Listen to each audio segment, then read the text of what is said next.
En nombre d'individus, les femmes représentent tout près de la moitié de la main-d'œuvre, soit 49%. Cependant, en tenant compte des heures travaillées, que l'on convertit en nombre de travailleurs en équivalent temps complet, ou un travailleur en ETC équivaut à 2000 heures travaillées, la situation est différente. Les femmes comptent alors pour 45% des effectifs en ETC, comparativement à 55% pour les hommes. Par ailleurs, au regard des lésions avec perte de temps indemnisée, soit les lésions avec PTI, l'écart entre les femmes et les hommes est beaucoup plus important. Ainsi, 34% des lésions avec PTI surviennent aux femmes, comparativement à 66% qui surviennent aux hommes.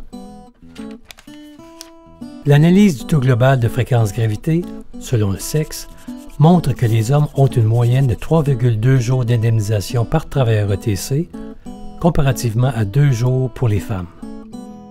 En s'appuyant uniquement sur cette statistique globale, on en déduit que les hommes ont un taux 60% plus élevé que celui des femmes.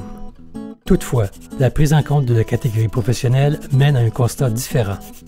En effet, les femmes ont un taux supérieur ou comparable aux hommes dans chaque catégorie professionnelle. Le taux global masque cette situation qui représente mieux la réalité des écarts entre les femmes et les hommes. La supériorité du taux global des hommes s'explique principalement par le fait qu'ils occupent, en plus grande proportion que les femmes, des professions manuelles, soit la catégorie ayant les plus grands risques de lésions. Ces 5 genres d'accidents occasionnent plus de la moitié des lésions avec PTI des femmes et des hommes. Parmi ceux-ci, seul le fait d'être frappé par un objet, une pièce d'équipement ou de machine, représente une plus grande part des lésions chez les hommes que les femmes, soit 12,9% des lésions pour les hommes, comparé à 7,7% pour les femmes.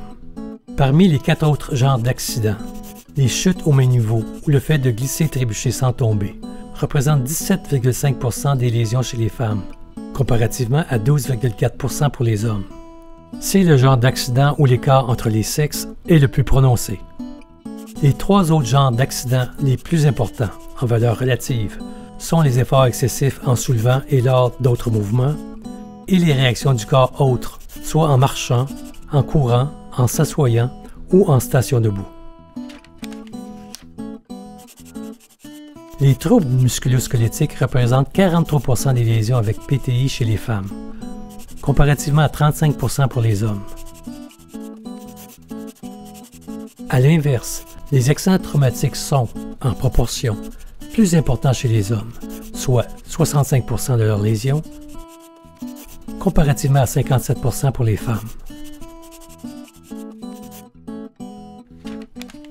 En résumé, bien que 2 lésions indemnisées sur 3 surviennent à des hommes, une fois prises en compte les heures travaillées et la catégorie professionnelle, il ressort que les femmes ont des taux de fréquence-gravité supérieurs ou semblables aux hommes.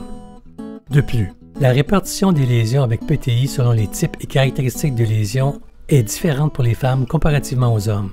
Ceci est probablement lié à des disparités au niveau des emplois occupés, des tâches effectuées ou des facteurs de risque entre les femmes et les hommes des mêmes catégories professionnelles.